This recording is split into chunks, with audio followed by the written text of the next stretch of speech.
Olá pessoal, tá dando pra ouvir? Tô testando um microfonezinho aqui pra ver se o pessoal consegue ouvir. Muito bom estar aqui com vocês novamente pro nosso 12º programa Extraterrestrial Highway.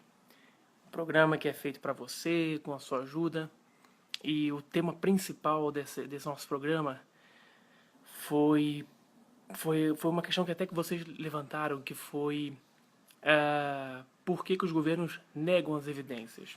A gente fez uma enquete na internet onde, onde deixou aberta a opinião de vocês por que os governos escondem essas evidências e teve muita participação. É uma coisa assim, e várias razões que o pessoal entregou, que o pessoal compartilhou. Deixa eu ver se eu consigo pegar aqui, porque no último dado ele foi até muito atualizado e foi bem interessante. Quer ver? Deixa eu mostrar aqui para vocês. Tiveram 13 opções de resposta. Né? Tiveram 13 opções de pessoas que. 13 opções de por que o governo nega. Né? O som tá sendo legal aí, pessoal? Só me informa se o som tá sendo bem, porque eu tô usando o microfonezinho. Ó, vamos ver.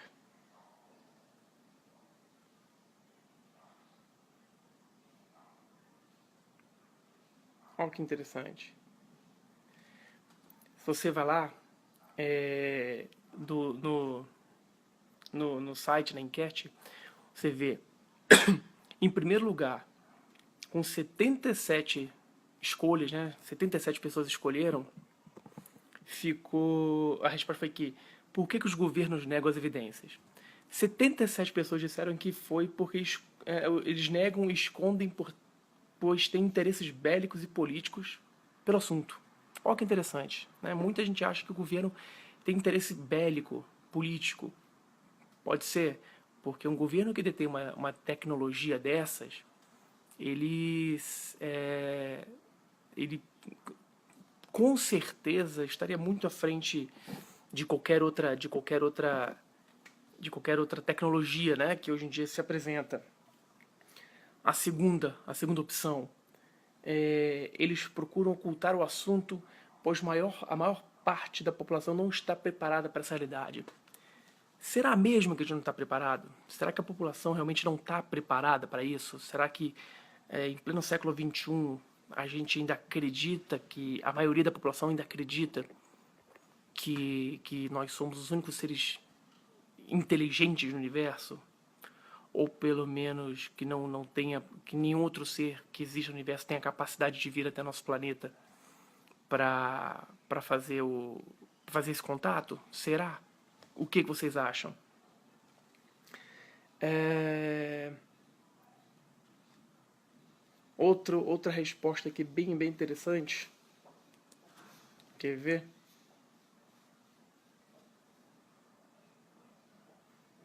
A terceira mais votada.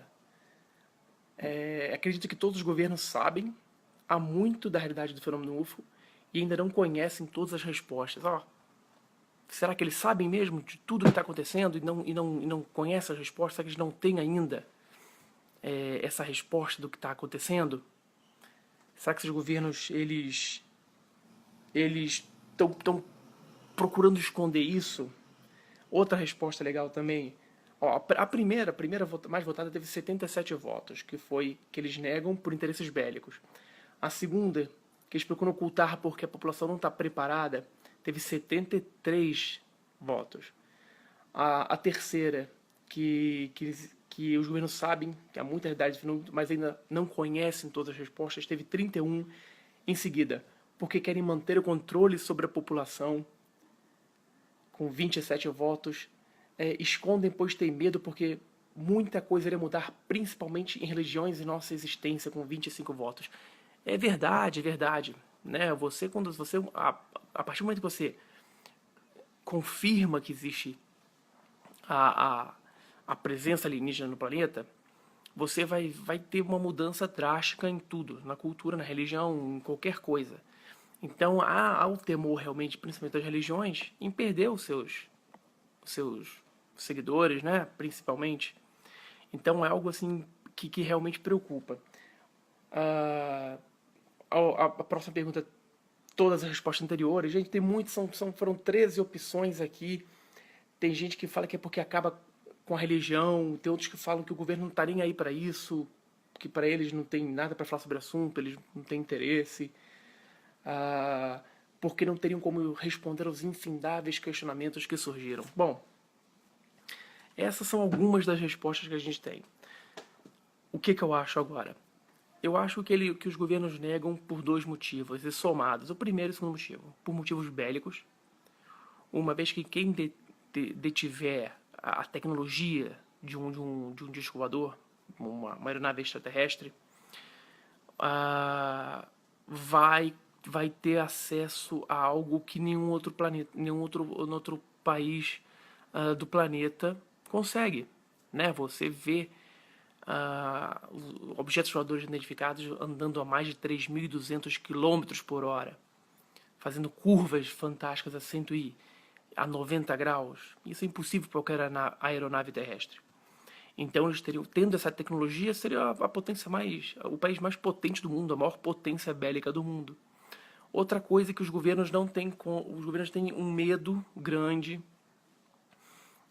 de ter que revelar todo o segredo. Por quê? Porque eles vão estar, ao mesmo tempo que eles revelarem que existe isso, eles vão estar também revelando que por muitos e muitos anos esconderam isso. Eles esconderam esse assunto. E por que esconderam? Aí eles vão ter que explicar o porquê que esconderam. Isso aí eu acho que vai ser um maior problema para eles, né? O Marcelo Flash, na opinião, porque ainda não se mostraram para todos. Marcelo, eu acho que, inclusive na enquete tem uma dessas respostas, que eles realmente não têm interesse em se mostrar. Eu acredito que os alienígenas não têm interesse nenhum em aparecer, não têm interesse em pousar no meio de algum lugar, ou tem algum receio quanto a isso. Porque se fosse para fazer algo assim, já teriam feito há muito tempo, né? Eles estão aqui há milhares de anos. Eles já tiveram centenas de oportunidades para isso, milhões de oportunidades para isso. A todo momento parece uma oportunidade. Mas eu não sei se eu gostaria de interferir no que a gente hoje em dia, como a gente hoje em dia se desenvolve. Há aquela teoria ainda de que os alienígenas estão somente observando o nosso planeta. Eles não têm um objetivo de interferir, né? Então é algo assim que é bem difícil da gente definir, mas eu creio que seja isso. Acho que eles não têm interesse em se mostrar. O Marcelo também pergunta aqui por que estão sempre escondidos, sempre uma gravação ruim, duvidosa. A gente já comentou isso em outros programas, o Marcelo. Por incrível que pareça, quanto mais a tecnologia desenvolveu, vamos dizer assim, pior ficaram as gravações. Por quê? Isso, eu repito, foi uma explicação de um perito fotográfico, o Tony, que ele me falou o seguinte.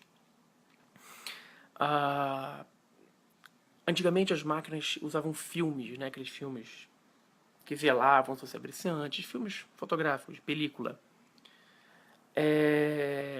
Ele falou que naquele tempo as máquinas não tinham o zoom automático, então elas fotografavam o que viam se você não mexesse. Então era muito mais fácil captar o momento do objeto. Hoje em dia as máquinas digitais têm toda uma tecnologia, um zoom automático. E quando é uma luz, por exemplo, a luz ela não é estática, ela pulsa, ela pode pulsar, ela pode ser mais forte ou mais fraca. E o zoom automático, o que o zoom automático faz? Ele tenta captar, tenta focar naquilo.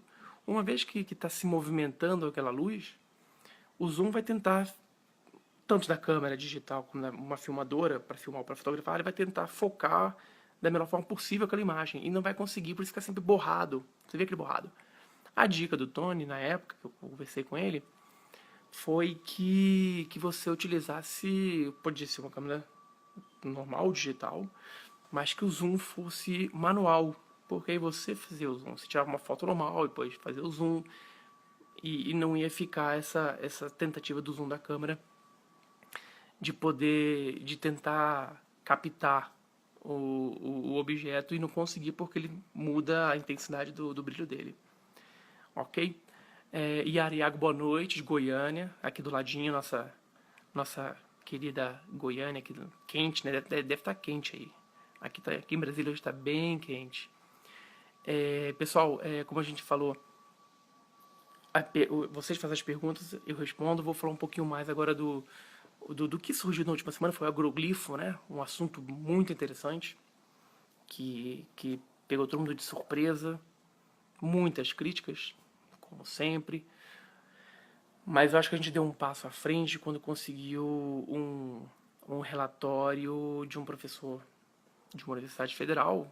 Tem gente que fala que critica ainda assim esse relatório, mas a gente tem três relatórios, um do Tony, um do Douglas, que é um agrônomo, um engenheiro agrônomo, e um professor da Universidade de Santa Catarina, que também analisou as amostras de solo e encontraram resultados surpreendentes, resultados que não são conhecidos, que não são conhecidos, que eu digo, não são equiparados com nada que já se viu. Então, são descobertas muito interessantes.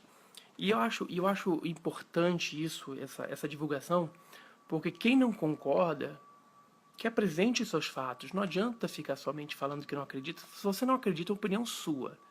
Cada um tem sua opinião, cada um tem direito à sua opinião. Mas é opinião sua. Agora, não tenta desmerecer.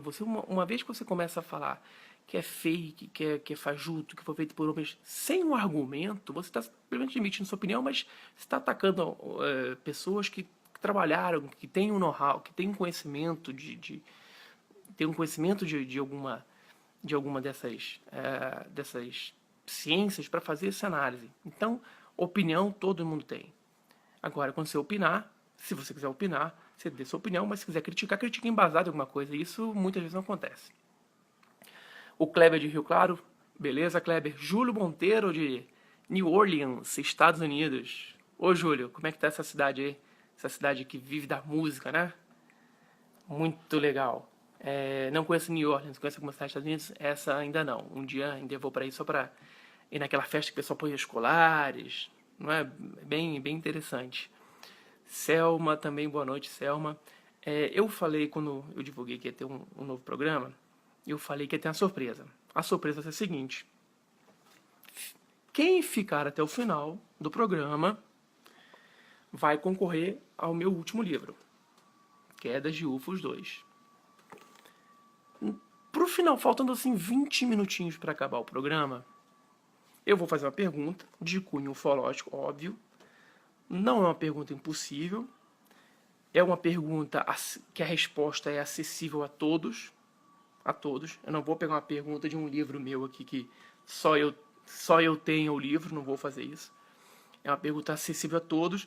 Quem for mais rápido e postar a resposta aqui vai ganhar meu livro, eu mando pelo correio, autografado, sem problema nenhum. Mas tem que ficar até o final. Fica até o final do programa. Convide seus amigos também para participar do programa. E eu fico esperando as perguntas de vocês, os comentários. Vamos comentar, eu quero saber o que vocês acharam. Por exemplo, dos agroglifos. O que vocês pensam? Opa, Rafael também está sempre com a gente aqui. Boa noite, Rafael. O som tá saindo bem, gente? O som tá legal com esse microfonezinho novo aqui. Thaís, quer o livro? Calma, fica até o final. Fica até o final que se for mais rápido, você vai conseguir. Matheus Santos, um abraço também. O que vocês acharam do agroglifo? Como é que vocês viram isso? Como é que vocês viram as descobertas? Quem teve a oportunidade? Outro fato também muito interessante, mas foi semana retrasada, um pouquinho mais, foi daquela filmagem de um helicóptero da Inglaterra que filmou um objeto que, através de uma câmera de calor, né, de captação de calor, filmou um objeto nos céus ingleses que os policiais do helicóptero não conseguiram ver a olho nu. E somente através dessa câmera termostática de calor. Brigadeiro, tá ótimo som. Beleza, Matheus. Boa noite, Marta. Então, teve essa filmagem muito legal. E aí, o que vocês acham disso? O que vocês acham dos agroglifos? O que vocês acham dessa filmagem, dessa notícia? Porque essa notícia do helicóptero, da filmagem de um objeto que somente foi visto com uma câmera infravermelha, de termostato, né, de calor, é muito interessante. Porque muita gente questiona que os discos voadores já não estão mais tão presentes no nosso céu como era antigamente. Mas a gente tem que levar em consideração também que, assim como a nossa tecnologia evolui, as deles também evoluem. Por que não eles agora não têm uma tecnologia que os torna invisíveis aos nossos olhos? Uma camuflagem. Muitos de nós aqui, os mais velhos, assim, com 30 para cima, assistiram o filme Predador, né? Em que o alienígena tinha aquela camuflagem extraterrestre, aquela camuflagem na selva, né? Que impedia que as pessoas o vissem. Por que não esses objetos conseguiram desenvolver essa tecnologia que fica invisível aos nossos olhos? Isso também, em muitos casos, tem muita gente que só vê um objeto depois que fotografa, tira foto e revela a foto, ou vê foto digital, vê no computador, que nota que tinha alguma coisa lá. Então isso é muito interessante. Será que é uma tecnologia nova que eles conseguiram desenvolver? Né? Então, o que vocês acham disso aí? A Selma aqui dando a opinião dela, que ela acredita que nos laudos já apresentados, e que já apareceu uma pessoa que tá faltando algo, usando o termo de biologia, e não entendeu muito bem o que veio dizer agora. A Selma tá falando do Paulo Aníbal, se eu não me engano, que eu também tenho conversado com ele bastante, que eu também tenho criticado alguns posicionamentos dele, que ele simplesmente falou que era fake, fake, fake, e agora que tem um resultado de uma análise de ele, como é um professor, né? Que tem análise de professores, e ele falou que ele fez um monte de crítica, mas não tinha lido ainda o relatório, e está escrevendo um relatório. Ele é biólogo, não sei se ele é biólogo, alguma coisa. Ele falou que vai ter vai fazer um relatório, está com 16 páginas, uma coisa assim, explicando que são micróbios, micro-organismos. Ótimo, ótimo, ótimo. Ao contrário do que foi feito no episódio anterior, de uma foto de um suposto objeto, onde me foi proibido, assim como a revista UFO também foi proibida de divulgar a imagem dessa foto. Eu não vou citar o nome da pessoa, porque não merece estar aqui, não merece ser citado o nome. Ele proibiu de utilizar as imagens. Eu tenho em mãos, hoje em dia, eu já tenho 3 laudos, 4 laudos, estou esperando mais 2 laudos sobre essas fotos. Não vou publicar porque eu não quero dar publicidade de novo para isso, eu deixei ele quieto do lado deles, mas que comprovou 2 coisas que a gente já suspeitava. Ao contrário dele, quem quiser analisar o laudo que foi feito pelo Douglas, pelo professor da Unidade de Santa Catarina, pelo Gevaer, pelo Tony, está aberto. Está tudo aberto, quem quiser. Agora, é um pouco diferente você analisar uma foto, parêntese, tanto a foto quanto o agroglifo, qualquer pesquisa ufológica, a pesquisa de campo é muito importante. Mas analisar uma foto, você consegue analisar a foto através do computador, porque você vê a imagem, você pode analisar a imagem, a foto por um computador. Você analisar um agroglifo por um computador, sem recolher amostras de solo, sem estar lá, sem ter colhido, sem ter ido até o local, sem ter entrevistado as pessoas, é muito complicado, é bem diferente. Outro questionamento que fazem sobre os agroglifos, sobre esse agroglifo de Prudentópolis, é que o dono da fazenda falou que era tudo mentira, não sei o que mais. O pessoal não se ateve ao fato, e isso foi exposto no primeiro relatório do Gevaer e do Tony, que o dono da fazenda, ele disse que viu, através de câmeras da propriedade de segurança, ele viu que era uma caminhonete com os amigos dele que falaram que iam fazer isso. Só que uma das coisas, eu mantive contato com o Gevaer e com o Tony enquanto eles estavam lá. E falei isso, procurem as câmeras. Não existe câmera. Não tem câmera lá de segurança. O proprietário fazendeiro mentiu ou escondeu. A minha opinião é que ele se assustou com o assunto. Ele se assustou com o assunto. Viu que aquilo ia atrair muita gente.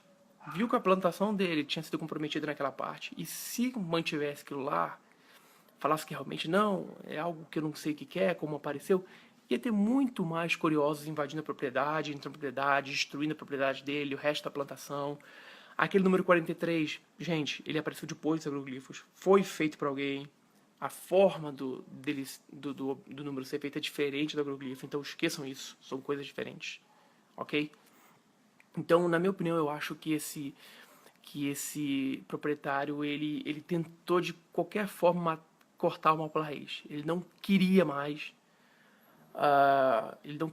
saber dessa história. Porque primeiro que ele era cético, ele não acreditava, e segundo porque ele não queria confusão, ele queria tirar o pessoal da propriedade dele. Falando em agroglifo, até entrou o Douglas Albrecht, que é o engenheiro agrônomo que fez um dos laudos muito bons também, que ele esteve lá, ele pesquisou, ele pegou o material, ele sabe o que ele descobriu, diferente de quem não foi até o local. Vamos ver aqui o que mais. Carlos Augusto Galeano Villalba, me gusta mucho también, amigo, gracias por su contribución. O Roberto Moraes perguntando aqui no filme Jornada nas Estrelas, De Volta para Casa, a nave deles possui esse dispositivo de invisibilidade. Sim, a gente já viu isso em vários filmes, né? Por que então essa tecnologia não chegou para os alienígenas realmente, né? Não está com eles realmente essa tecnologia se tornar invisível aos nossos olhos. Nós já temos radares, né, aviões que são invisíveis aos radares. Então, por que não ter um UFO que é invisível aos olhos humanos, né? A Thaís Corraza, ela acredita que muitas naves se encontram em uma faixa de frequência infravermelha. Pode ser, Thaís. Plausível.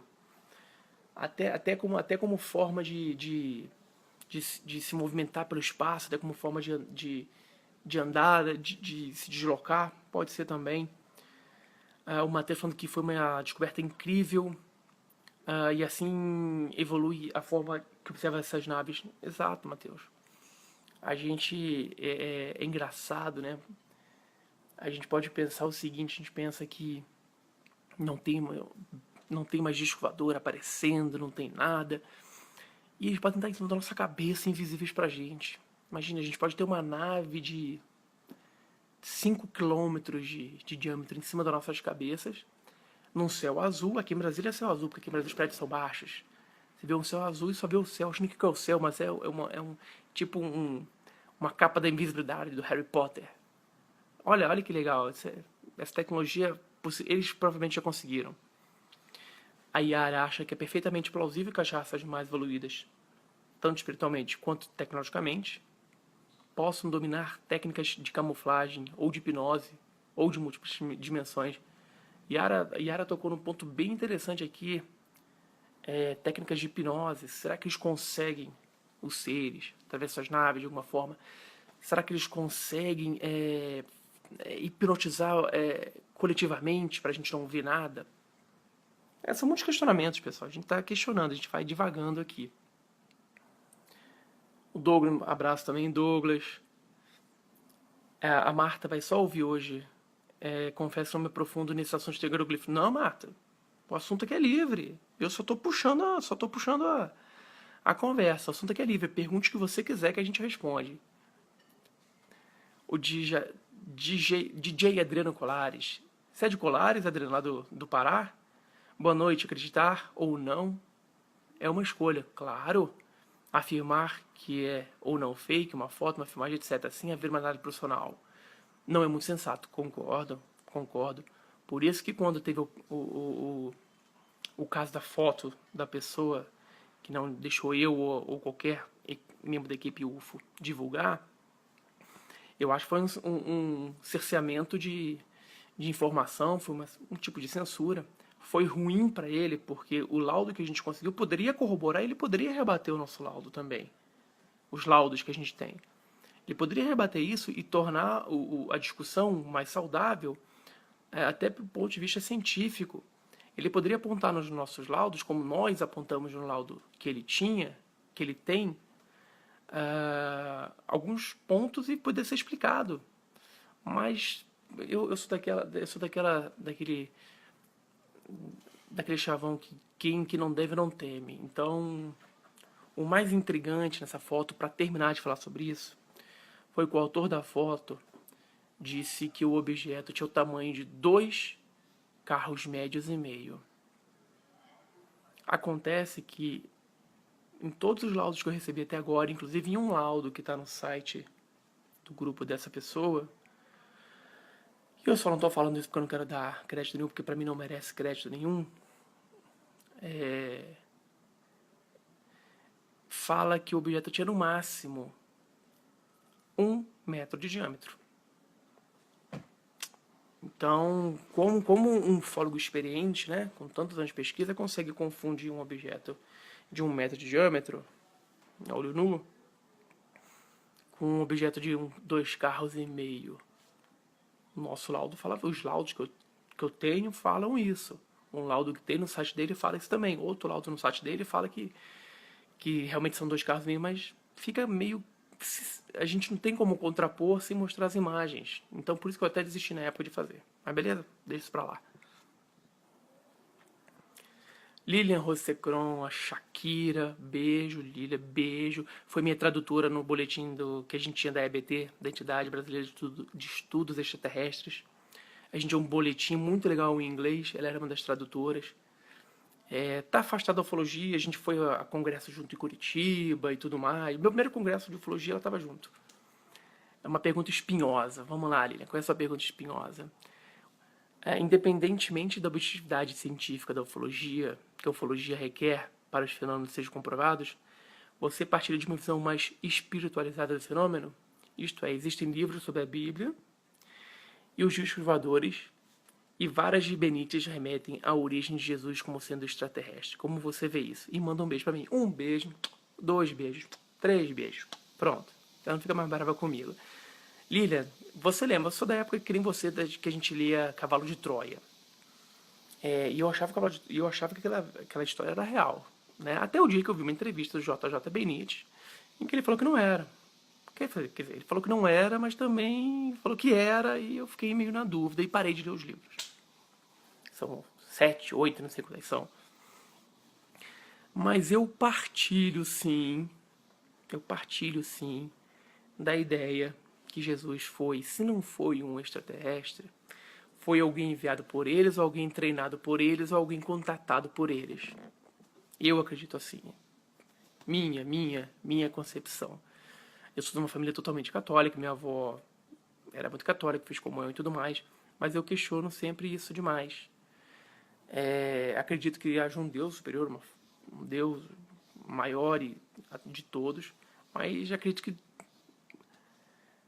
Jesus, Maomé, esse pessoal tem algo diferente, E eu acho extremamente plausível isso, e a Bíblia fala muito disso, né? Fala de gigantes, fala de deuses, fala de tanta coisa assim. Eu acho bem plausível. Tá bom? Beijo. A Selma aqui dando opinião dela que realmente você, pode mesmo haver agora uma nave sobre nossas cabeças, assim como também na atmosfera da Terra, né? Aqui em São Paulo eu já vi 2 naves, só não filmei porque estava muito longe. Mateus, filma, meu amigo. Filma que com a tecnologia de hoje a gente consegue aproximar alguma coisa. Filma sem zoom, depois filma com zoom. Pra gente ter um parâmetro, cara. E você é um sortudo. Quem viu 2 vezes é um sortudo. Você pode se considerar um sortudo. A Marta falando que sábado retrasado, ela e o marido dela viram 3 objetos não identificados no céu azul. Não sei o que era, parecia pequenos e brancos. Marta, a gente tem que ver, nesses casos, assim, quando são objetos pequenos e brancos, porque hoje em dia a gente tem muito aqueles balões metálicos voando. Aí, não estou dizendo que é isso.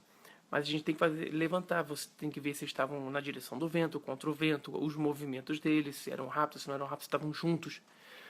Porque hoje e drones, inclusive, né? O que mais tem é drones. Mas a gente tem que sempre analisar isso. Não adianta simplesmente eu falar pra você que era, sem ter uma análise mais profunda. Vitório Peré. Conheci meu pai, fico muito feliz quando ele fala do meu pai. Leandro Vieira também, um abraço. Aí a Marta continuando aqui. Foi muito estranho os objetos pequenos demais, não dava nem para tirar foto pelo celular, pois não ia sair nada. Meu marido, que é engenheiro e cético, ficou bobo. Tá vendo, Marta? E o que eu gosto é isso, quando as pessoas céticas veem alguma coisa, porque elas não têm. Como são céticas, elas já são predispostas a não acreditar. Quando elas veem alguma coisa, é um testemunho bem mais criterioso, né? Vamos assim dizer. E como você falou que são pequenos, pode ser um balão, pode ser balões, aqueles balões metálicos, né? Mas continua. Tira uma foto, já como eu falei lá pro Matheus, tira a foto que a gente tenta aproximar de alguma forma. A Laura também, oi Laura.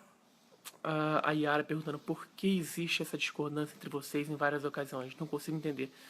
Yara, eu acho que isso é normal. Eu acho que isso tem que acontecer. Ninguém é dono da verdade. Nós não somos donos da verdade, ninguém é dono da verdade. Eu acho que a gente só caminha com discordância. A gente só caminha, veja bem, Allen Hynek era um cético. Ele discordava de tudo que tinha sobre ufologia até o dia, até que ele começou a ser consultor do projeto Blue Book e viu que realmente algo estava acontecendo. Eu acho que essa discordância tem que ocorrer. Eu só não concordo que se leve para o lado pessoal, sabe? E isso ocorre demais dos dois lados, infelizmente, dos dois lados. Por vários motivos pessoais, de pesquisas e tudo mais. Mas essas discordâncias têm que ocorrer, até porque se todo mundo concordar com tudo sempre, o nível vai ficar assim. Você nunca vai conseguir aumentar o nível. Se alguém discorda, o nível sobe, você tem que subir. Se alguém sobe, entendeu? Eu acho válido essa discordância, contanto que sempre mantenha o respeito um pelo outro. Que sempre se dê a chance do outro criticar construtivamente o que foi apresentado. E você tendo argumento, você rebater. É isso que ocorre. O Tadeu Nemer. Tiago, já foram vistos inúmeros avistamentos, porém, você sabe se algum desses avistamentos foi relatado como feito um dos agroglifos? Grande abraço, Brasília. Tadeu, meu colega aqui de cidade, Brasília, nossa Brasília. Tadeu, existe um vídeo na internet antigo, década de 80, década de 90, em que mostra uma esfera muito brilhante, branca, passando por cima na Inglaterra, passando por cima de um milharal, de uma plantação de trigo, e na medida que ela passa, vai se formando o desenho. Eu não lembro muito bem, você pode procurar no YouTube que você vai encontrar essa filmagem. Eu não lembro muito bem se na época foi investigado, se foi descoberto que era uma fraude, não era. Mas que eu saiba, seria a única coisa mais próxima a isso. O incrível dos agroglifos é que eles surgem do nada, feito em poucas horas, no intervalo de poucas horas, porque tem relatos que de fazendeiros foram dormir quase de madrugada e quando acordaram o negócio estava ali feito. E é assim que acontece. Existem relatos onde as pessoas veem luzes na plantação e quando elas acordam no dia seguinte, luzes levantando, tá? Não são qualquer luzes dentro da plantação. São luzes se levantando como se fosse algo decolando e no dia seguinte está lá um agroglifo, um crop circle, alguma coisa assim. Mas filmagem, eu só conheço essa. Luiz Ederson, boa noite, Luiz. Existe muita coisa aparecendo no céu toda noite, é só olhar mais para cima. Exatamente, Luiz, concordo contigo. Década de 50, 40, 70, 80, a gente não tinha celular, não tinha tablet. A gente andava mais a pé, mais de bicicleta, a gente olhava mais para o céu. As cidades eram menos iluminadas. As pessoas do interior ainda eram menos iluminadas ainda. Então, as pessoas olhavam muito mais para o céu. Por isso que há muito mais relatos. Hoje em dia a gente vê na rua, você pode ver na rua, percebam isso. 99% das pessoas andam grudadas no celular, olhando no celular, no iPad, ouvindo música. Notem, façam uma experiência um dia. Sentem num banco, na praça, algum lugar, e fiquem olhando. Notem quantas pessoas olham para o céu. Quantas? Se você contar umas 2 ou 3 é muito. Então, eu acho que estão aí. A gente tem que olhar para cima. Concordo contigo. A Thaís aqui falando que Jesus, como um ser evoluído, espírito de luz, na minha modesta opinião, é lógico que ele teria e tem contato com seres extraterrestres. Exato, Thaís. Você compartilha da mesma opinião que eu tenho, que a Lilian tem, que os antigos, que os teóricos dos antigos astronautas também têm. Bem interessante também. A Marta. Mas não tinha uma forma de um balão. Ficaram parados e subiram diretamente. Ó, Marta. Por isso que eu tô te falando. Tá vendo como o testemunho, o relato é importante?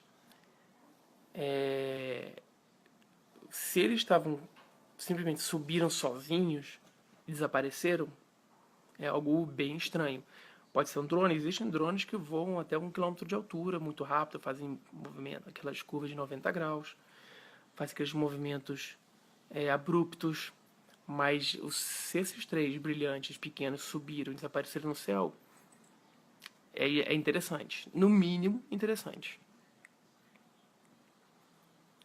O Edson falou que já viu dois e parecia que queriam ser vistos. É verdade, Edson, tem muita gente que afirma quer dizer, muita gente que acredita que eles aparecem só para quem eles querem.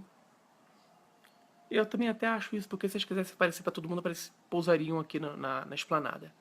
É verdade que eles não querem aparecer, na minha opinião, que eles não querem aparecer para ninguém. Mas quando eles querem se mostrar, parece que eles escolhem quem eles querem, né? Carlos Quezado Soares, um abraço, Carlos. O Matheus está falando aqui que me falam que sou louco por ficar olhando para o céu, mas não me considero louco, mas querendo observar algo além do nosso conhecimento. Continua olhando para o céu, Matheus. Um dia você vai mostrar para as pessoas que você estava certo. O Kleber Marques. Eu também vejo eles como híbrido. Anjos, deuses descritos na Bíblia são seres extraterrestres vistos pelo povo daquela época sem tecnologia e conhecimento. Como Deus e anjos que vinham do céu eram pessoas simples, sem estudo. Kleber, é verdade. E outra coisa, o ser humano tem tendência... Gente, você vai pegar uns relatos antigos, vamos dizer, vou pegar um relato da época romana. Os romanos, há registros em batalhas em que eles falavam que viam escudos flamejantes no céu, flechas flamejantes, barcos voadores, barco voa, não voa, né? Escudo flamejante voa, não voa. O que eles faziam? Eles viam algo estranho no céu que eles não tinham conhecimento, nunca tinham visto, e tentavam encontrar uma palavra, algum objeto semelhante ao que eles tinham no conhecimento diário deles no dia a dia. Então era isso que acontecia. Por isso que eles falavam que viam discos, que viam escudos flamejantes cruzando o céu. Na verdade, estavam vídeo de um disco voador. Né? É essa a interpretação que a gente pode dar. Esferas luminosas, deuses descendo em carruagens de fogo. É algo que eles tentavam explicar com o conhecimento que eles tinham naquela época. Hoje em dia a gente fala que vê um disco voador, porque pra gente aquilo parece um disco. É a interpretação que a gente tem com o conhecimento que a gente tem, né? Então as pessoas realmente eram simples e o conhecimento delas era bem menor do que a gente tem hoje. A Marta completando aqui, falando que Belo Horizonte não tem a cultura de balão. Drone não era, do jeito que de todo jeito meu coração disparou. Disparou como eles dispararam pro céu, né, Marta? Marilene entrou também, um abraço, Marilene. O Leandro Vieira, você já tem teoria sobre a simbologia do último agroglifo encontrado no Brasil? Aquele número 43? Leandro, não tem simbologia, que eu saiba não. O número 43 você pode esquecer, que foi feito depois, era o número de um candidato a prefeito da cidade de Prudentópolis. Esquece esse número, apaga ele não tem nada a ver. A simbologia a gente não encontrou. Eu acho interessante esse negócio do agroglifo, porque a gente tenta procurar uma simbologia, né, como se a gente... e eu acho que existe realmente uma simbologia em tudo isso. Pode ser o alfabeto deles, pode ser como a gente já mandou para o espaço ondas de rádio, a gente mandou um satélite com um disco dourado, com saudações em todos os idiomas da Terra. Pode ser que algum extraterrestre algum planeta, alguma civilização alienígena pega esse satélite e não entenda nada do que está escrito ali. Tem símbolos de homens, símbolos de DNA. A gente crê que o que a gente entende, logaritmo, essas coisas são base universal, mas pode não ser. Então, esses agroglifos, eles podem ser um tipo de escrita deles, um tipo de comunicação que a gente só vai descobrir mais pra frente. Um dia alguém vai ter a brilhante ideia de começar a descobrir esse negócio. Então, eles vão começar a mandar coisas assim que a gente mais simples pra gente descobrir, eu não sei. Mas esse de Prolentópolis ainda não tem uma simbologia, um significado que a gente possa levar.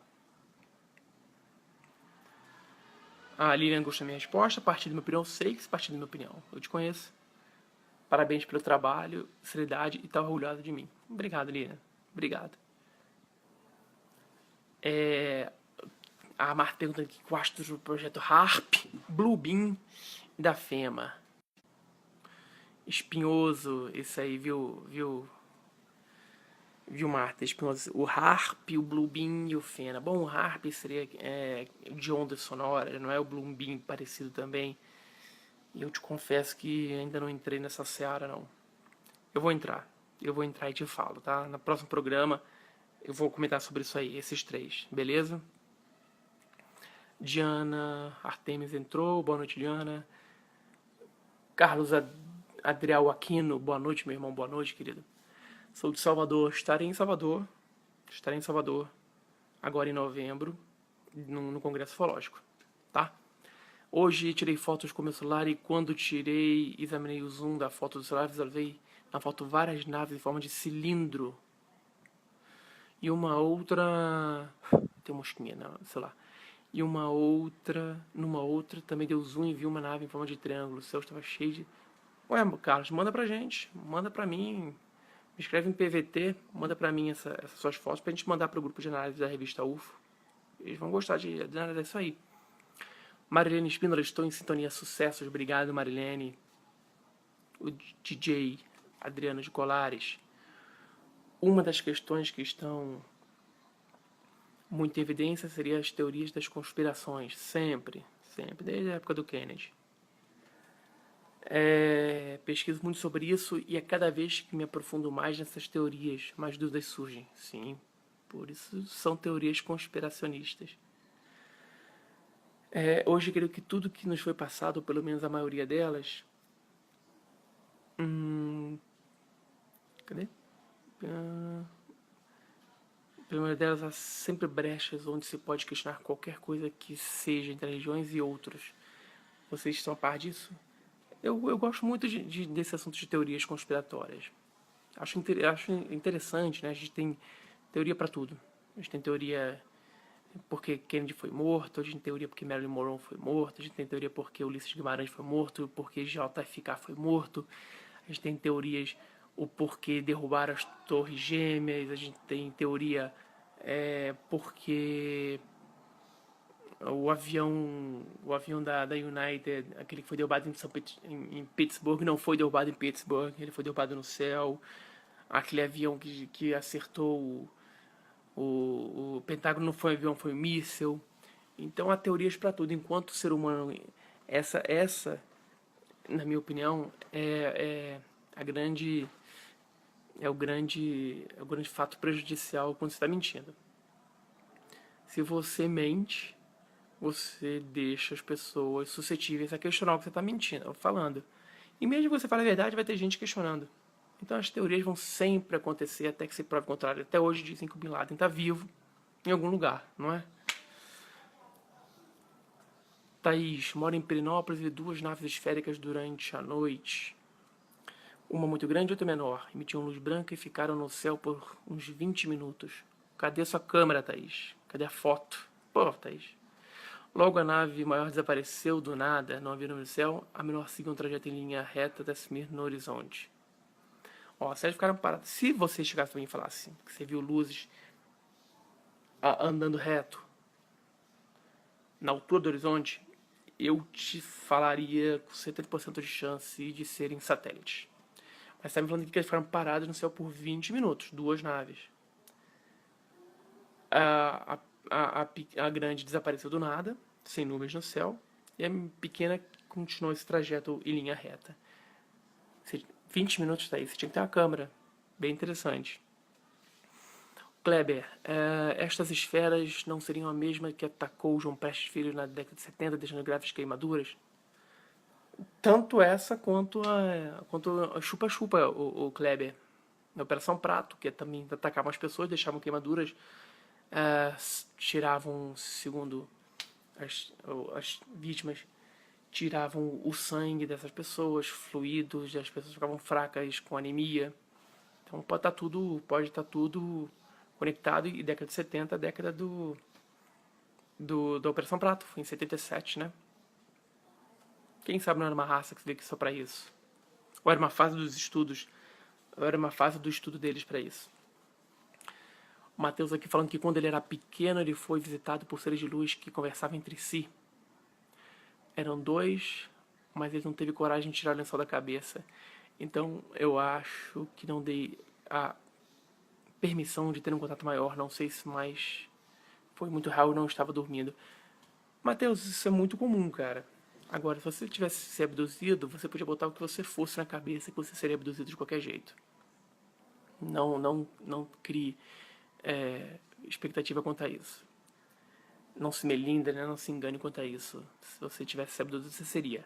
E eu, quando tinha medo de fantasma em casa, essas coisas, quando meu pai desligava a televisão, eu também fazia a mesma coisa. Eu me cobria, morrendo de calor, cara. Mas me cobria, morrendo de medo. O Ricardo Ortiz. Tiago, manda um abraço para Ricardo e Cláudio de Cuiabá. Fomos às Patas dos Guimarães hoje procurar ufos. Ricardo e Cláudio de Cuiabá. Já fui muito a Cuiabá também, pelo trabalho. Só por trabalho, não tive tempo de curtir a cidade. Aí é Chapada. Um abraço para vocês. E quando vocês tiverem alguma descoberta de uvas na Chapada, manda o filme pra gente. Vamos divulgar aqui. E parabéns, viu, por ter ido. Parabéns por ter corrido atrás. Tem gente que fica parado com a bunda na cadeira e não vai para trás. Não vai atrás. Parabéns. Roberto Munhoz aqui perguntando: os efeitos eletromagnéticos que os agroglifos apresentam continuam mesmo após a destruição da figura? Roberto, excelente pergunta. Sim e não. Há casos e casos. Há casos, por exemplo, onde foi feito o agroglifo, que se demora muito tempo para que a colheita possa crescer novamente naquele local. Em outros casos, e isso ocorre também nos ninhos de ufos, né? O ninho de ufos é quando é o local que fica marcado quando o disco pousa em determinada superfície, areia, grama, o que for.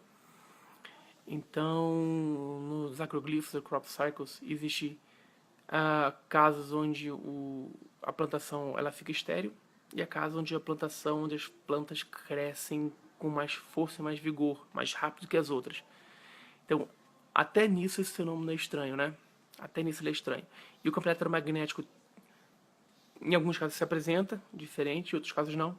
No caso do agroglifo de Prudentópolis, o que o Jevaé na época falou é que o sinal solar pegava melhor dentro do desenho da figura do que fora. Fora pegava, mas dentro da figura o sinal era muito mais forte. Interessante também, né? Daniela Rodrigues, Dani, beijo. A minha redatora dos meus livros.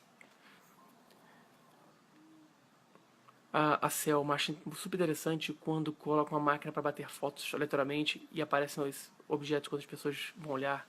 É o que eu estava falando, Selma.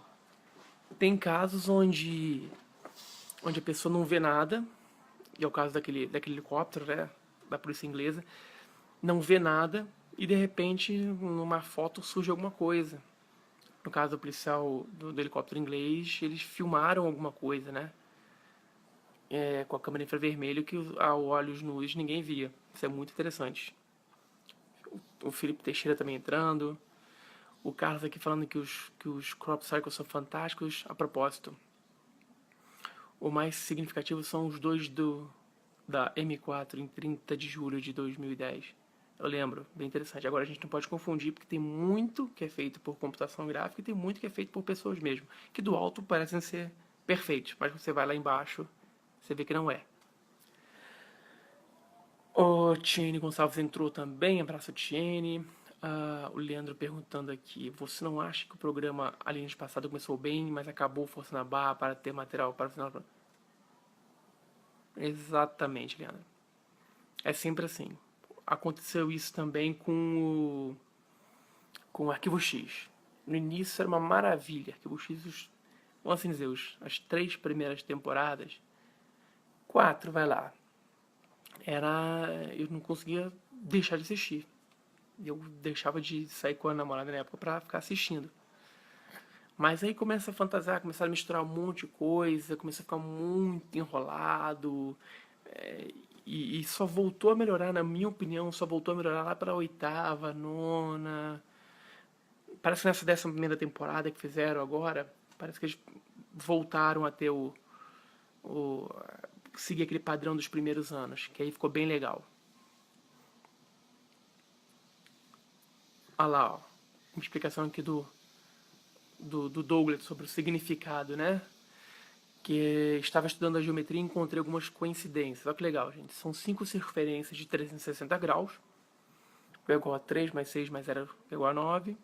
As pétalas da flor são compostas por arcos de 54 graus, 5 mais 4 é igual a 9. O ano de 2016 é igual a 2 mais 0 mais 1 mais 6 igual a 9. O mês foi setembro, que é igual a 9. E o dia 27, 2 mais 7, 9. Na numerologia, 9 significa transformação e fechamento de um ciclo.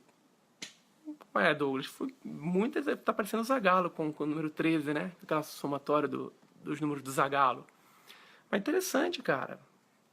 Como nós mesmos enviamos para o espaço aquele satélite com mensagens que a gente achava que pode ser compreendida por seres extraterrestres, com logaritmos, números, DNA. Pode ser que dessa forma também eles estejam tentando se comunicar com a gente através da matemática. É só quando a gente pegar o ponto crucial, quando a gente descobrir um A, um B, um C. Opa, caiu. Quando a gente descobrir um A, um B, um C, a gente consegue decifrar a mensagem. E aí vai ser bem interessante. Selma perguntando aqui, uma simbologia que aparece muito em agroglifos é a flor da vida, né? Exatamente. É algo que tem aparecido bastante. Deixa eu só ver um negócio aqui pro nosso horário. Tá acabando o nosso programa, começou 9h30, 1 hora mais ou menos. O Wellington perguntando pra gente que ano 2009 tu acha mesmo que teremos surpresas? O Wellington é o seguinte, 2019 é o que o Chico Xavier dizer o seguinte: se chegarmos a 2019 sem destruir a civilização, sem nos destruir, a partir daí daremos início ao processo de evolução que vai culminar com finalmente o encontro com seres de outros planetas. É isso que quer dizer 2019. Então, a partir de 2019, se a gente não se destruir, vamos ter surpresa sim. Mas vai demorar um pouquinho. O Luiz perguntando aqui. O primeiro, por algum motivo, me dei vontade de sair na janela e na casa. Ele está contando o relato dele. Bem legal. O Tadeu. Tiago lança logo seu livro sobre tipologia das naves. Vai sair, até dezembro sai. Já está pronto, já está revisado. Está na revista UFO já. E deve sair pro Foz em dezembro. Luiz Henrique Soares, de Cruz Alta, Rio Grande do Sul. Abraço, Luiz. Sou casado com uma gaúcha. Morei em Santa Maria da Boca do Monte. Sou meio gaúcho. Carlos perguntando aqui, irmão, depende de uma vibração de cada um. Se cada um vibrar positivamente e não tiver com a glândula pineal descauterizada, não terá a mente aberta. A religião é a prisão e manipulada. Carlos, tem muita gente também que acha que a religião é mais um mal do que um bem. A Dani falando que parabéns pela iniciativa, muitos esclarecimentos, auxiliam bastante as pessoas interessadas nos temas ufológicos. Sucesso sempre. Obrigado, Dani. A Marta perguntando aqui, no seu livro sobre os tipos de extraterrestres existentes, você cita também raças de intraterrenos? Quantas raças de extraterrestres realmente existem? Já li 27, outros falam 31, quantas afinal? De intraterrenos, o Dani, ou Marta, Pelo que eu sei, os intraterrenos tinham uma aparência muito parecida com humanos ou muito parecida com Greys. Alguns falam em répteis, nos reptoides. Então, as três estão englobadas no livro. Quantas raças realmente existem? Não dá para se precisar. No meu livro são mais de 60. Eu também já vi esse negócio de 81. A gente não tem como precisar, mas imagina só. A gente tá falando de você falou que leu em 27, falou em 81 e eu falei em meu tem 60 e pouco. Imagina se fosse uma raça extraterrestre. Eu já estava respondida a nossa pergunta. Basta uma, né? Lembro de um sonho que tive aos 8 anos, onde estava ainda deitada numa maca em três anciões de cada lado me observando. Não tocaram em mim, apenas observaram. Se aconteceu algo, mas no sonho não me lembro. Ué, gente. Sobre os anciões, eles tinham o quê? Eles tinham aparência humana, eles tinham aparência de Greys mais velhos, porque a gente tem relatos em abduções onde os Greys estão junto com seres nórdicos, com aspectos mais velhos ou não, mas isso existe também. A Natália Lima falando que pro Vander Falcão, olha finalmente um programa para nós. É isso, Natália. O Extraterrestrial Highway ao vivo é um programa para toda a família. Roberto Munhoz, alguma novidade sobre Varginha? Não, Roberto. Até agora não. A Yara concorda comigo. Mariana Bittencourt entrou. Ué, Mariana, seu filho... ele te deu uma folguinha? Ele tá dormindo, você é acordada? Daqui a pouco ele vai acordar. Criança é assim. Ele espera a mãe ficar... ele espera a mãe ficar tranquila pra voltar ativa. Manda um beijo pra todo mundo aí, Mari. A Selma tá falando que tinha aparência humana, então, Selma, existe um relato sim. Barba comprida e cabelo também, existe um relato sim. Bem interessante. Pessoal, como eu prometi, como a gente tá mais ou menos no final do programa, como eu prometi, quem ficasse até o final do programa, eu vou fazer uma pergunta, e o primeiro que eu responder essa pergunta vai ganhar o meu livro, quer dizer, os 2, autografado. Eu vou mandar por correio. É uma pergunta que tá fácil para qualquer um, não é de nenhum dos meus livros aqui, não é impossível. O acesso é para qualquer pessoa. E a pergunta é a seguinte, preste atenção. A primeira resposta que aparecer aqui é de quem ganhou. Quem foi, prestem atenção, vou até falar mais perto do microfone. Quem foi o entrevistado da primeira edição da revista UFO em 1988? Vai lá, procura, pesquisa na internet, pesquisa. Eu sei porque eu pesquisei. Procure e corre atrás. Quem foi o entrevistado na primeira edição da revista UFO de 1988? É um cara muito famoso.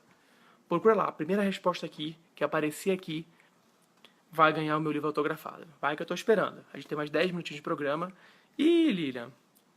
Não é esse. Não é esse. Continua, gente. Continua, que é que vocês conseguem descobrir. Não é fácil, mas também não é difícil, não. Não é fácil que eu digo assim, não tá em qualquer lugar, mas vocês têm como descobrir. Vamos lá. Eric von Däniken não é. Revista UFO, 1988. Primeiro entrevistado da revista. Vamos lá, gente. Não, Kleber também não é de Javaia, não. Ele é o editor da revista, não foi ele, não. Vamos, gente. Revista UFO. Jacques Vallée? Não, também não é Jacques Vallée, não. O Iranger, não. Ninguém sabia em 88, ninguém sabia do Iranger, cara. O Iranger foi surgir bem depois. Vamos lá. Irene Grange? Não foi Thaís Irene Grange. Procurem, gente. Uma dica. Dane que não foi. Vou dar uma dica, hein? Entre no site da revista UFO e lá você tem todas as edições. Você tem todas as edições, você consegue ver. Parabéns, Lilian Rose Secron. Dr. Joseph Heineck. É isso mesmo. A primeira entrevista, a primeira edição da revista UFO, que saiu em 1988, foi com o Dr. J. Allen Hynek, um dos maiores pesquisadores de ufologia que já existiram. era um cético de carteirinha. Ele era tão cético, mas tão cético, que ele foi escolhido pela Força Aérea dos Estados Unidos para ser o coordenador e analista das investigações do projeto Blue Book. Só que ele se deparou com coisas tão espetaculares e inexplicáveis que ele mudou de opinião e virou um dos maiores defensores da pesquisa ufológica e da presença alienígena na Terra. Ele tem vários livros, eu tenho alguns livros dele que são muito interessantes, vale a pena ler. A Marta que falou Benítez, a Selma falou que é José Vitor Soares, a Selma passou longe, Selma. A Cláudia falou que foi o Paulo Iannuzzi, não. A Lilian tá por dentro das coisas, calma. Ó, Roberto. O Roberto também acertou, mas acertou depois da Lilian. Pessoal, eu vou fazer isso, todo programinha, eu vou fazer isso. Não garanto que seja sempre viu, mas vai ser sempre um nível interessante. Vai ter um brindezinho para até estimular a participação de vocês. Eu espero que vocês tenham gostado desse nosso programa. Durou uma hora e pouquinho. Continuem acompanhando. Obrigado, Júlio. Continuem acompanhando. Mandem perguntas em PVT, ou mandem perguntas também. Eu vou publicar esse vídeo, vai estar na minha fanpage no Facebook. E aí vocês podem ver de novo, vai estar no meu canal do YouTube também. Continuem mandando perguntas. Espero que vocês tenham gostado bastante. E não se esqueçam, já pensem num assunto para o próximo programa, para ser o assunto principal para o próximo programa, para a gente já ir para dentro. Vão já fazer algumas perguntas. E eu espero que vocês participem mais. Antes de ir embora, eu tive o prazer de conhecer o pessoal do site Assombrosos. Desculpa, vou até pegar o site aqui direitinho, gente. Ó. Assombrado. Assombrosos é quem assiste o programa. O Matheus Fornazari, que é o youtuber do site Assombrado. Eu conversei com ele hoje. Eu vi num videozinho dele.